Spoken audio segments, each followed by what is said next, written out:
Today's video is a colorful look at the effects of our experiment in electroculture in the Potager, and we offer for your examination a mystery regarding the curious case of the northern-bound watermelons.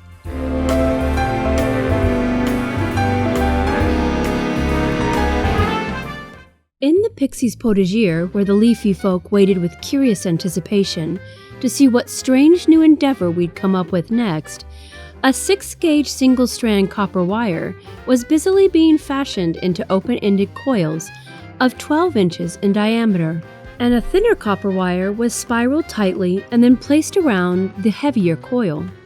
Both ends of the wire were tucked into wooden spheres, and this newly created cross between a Lakhovsky coil and diagrams of a just-increased-to-flow design went immediately around a very sad cucumber plant, who had not fared well in his travel across the country from California.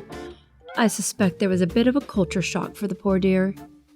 So if anything in the garden needed amplified oscillating energy, the Pixies thought it was this sorry little specimen and his equally unhappy brother.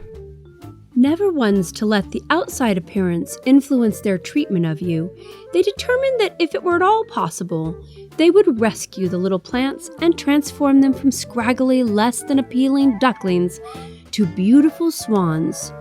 Confusing comparisons aside, when I announced that only one was going to get the oscillating coil so that we could see if there was any difference in the plant's growth and rehabilitation, there was a reproachful silence and 2 horrified stares. "The one who gets no coil may die," exclaimed the golden pixie, her brow furrowing with dismay. I explained that the comparison was a necessity in our adventure of discovering the possibilities of electroculture, and that if we kept putting antennas and coils around all plants, there would be no way to know if there was really any difference at all. The silence yawned again and settled comfortably in our midst as the Pixies mulled over my defense of the obviously barbaric scheme. "There are peppers with no coils around the stems that we left for comparison with those who had coils around theirs," I pointed out. The golden pixie raised a single eyebrow. "Yes, well, we didn't know any better then," she muttered. With a bit more effort on my part, and the promise to give the uncoiled fellow his own coil if we saw it was helping his brother, our single coil was put in place. And wouldn't you know it, the sickly little guy with the coil began leafing out and running for the nearest fence to do a bit of climbing. The other fellow did not. So, as per our agreement, he is now getting his own coil. With the cucumber crises well in hand, we set our attention on creating new, taller trellising teepees for our tomatoes and cucumbers who had outgrown their first vortex teepees and were looking a bit forlorn that their youthful impetuousness, coupled with their enthusiasm to touch the sun, had left them with simply nowhere else to go. 2x4s were ripped in half and cut to 6 feet and 10 inches tall, and given a point at one end. These stakes were then sprayed with a lovely raspberryish paint, because both pixies and plants apparently love this color, or so I have been informed. 3 of these fancy stakes were placed in a triangular shape around the edge of the container, in between the previous teepee stakes, and the entire thing was cinched to the top with a Lakhovsky coil with the open side facing north. Whether this would be of any help to the plants was not entirely certain, but it did hold the teepee together nicely. 12-gauge copper wire was then measured and twisted using a drill before being spiraled around the teepees to support the plant's expected growth.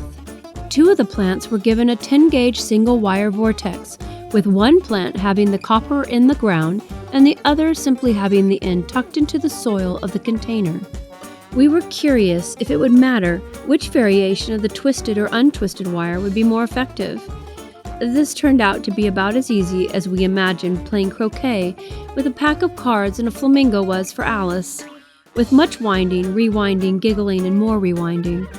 But with this part of this endeavor finally completed, the Pixies stood back and took a moment to appreciate their handiwork.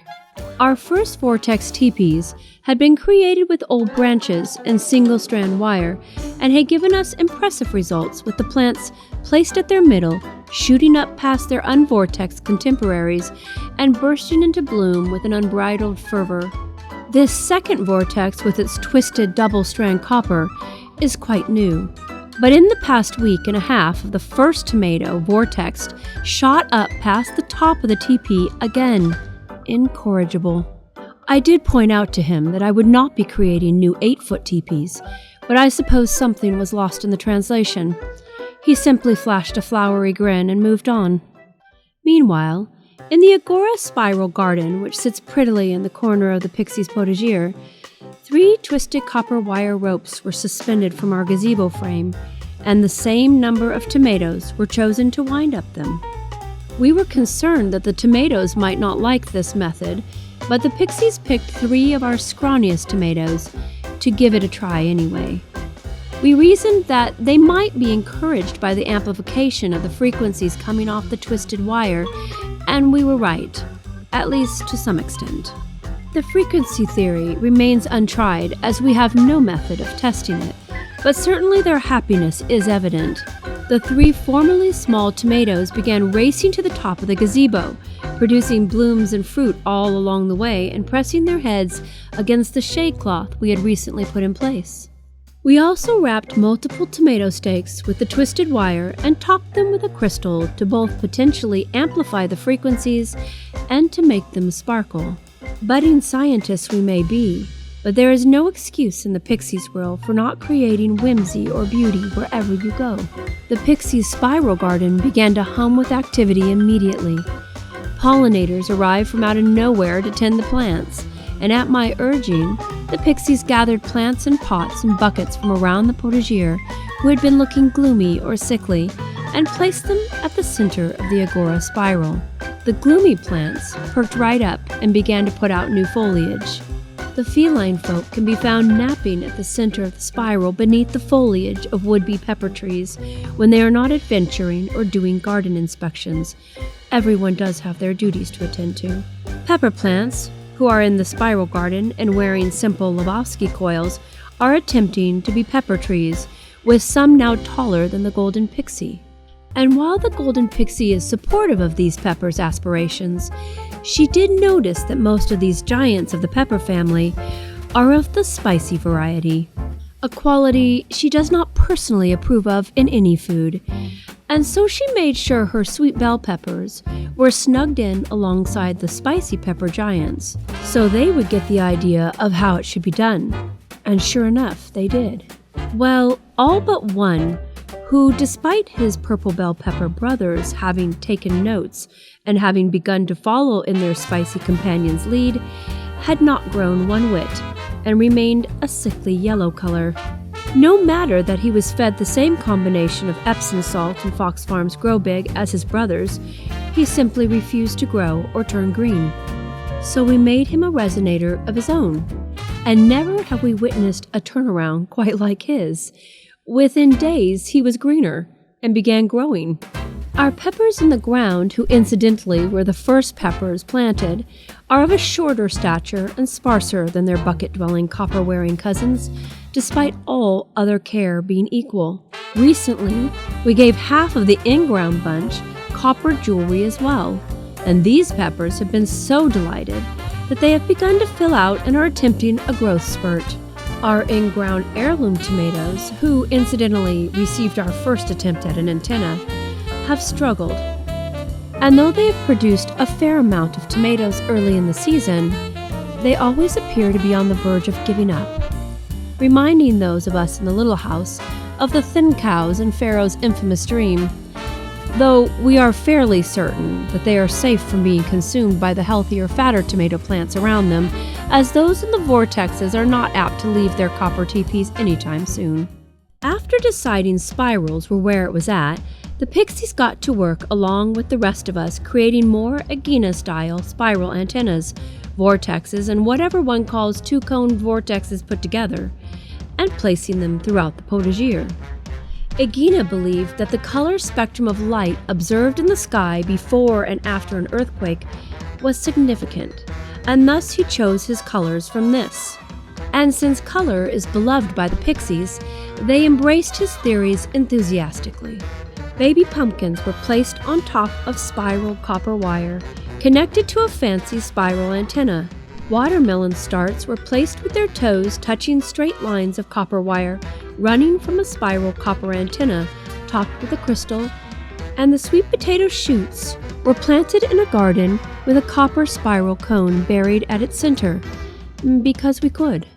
The watermelons, which were planted first, felt around their new soft bed and promptly agreed amongst themselves to head for the hills. So determined did they seem to strike out to the northwest as a group that we simply didn't have the heart to tell them that there are no real hills in our part of Louisiana. Some lessons just need to be discovered on one's own. 2 watermelon plants tucked in another garden box apparently heard of the impending adventure and turned themselves around to join the traveling party.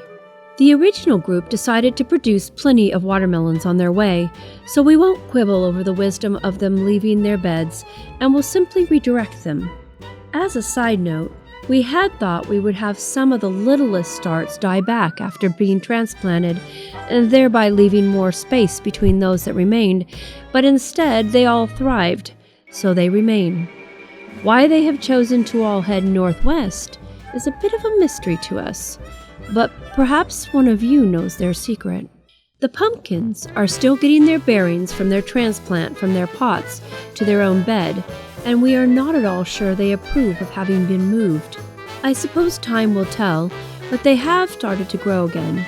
In the meantime, the tomatillos, who made the same trip from the west coast to the swampy south as the sag cucumbers, were given tightly wound spiral antennas, one for each of them, and have since grown approximately a foot per week, already dwarfing last year's tomato plants significantly.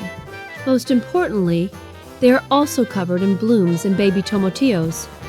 Since everyone in the little house adores verde sauce and green salsa, the tomatillos are being carefully monitored and encouraged.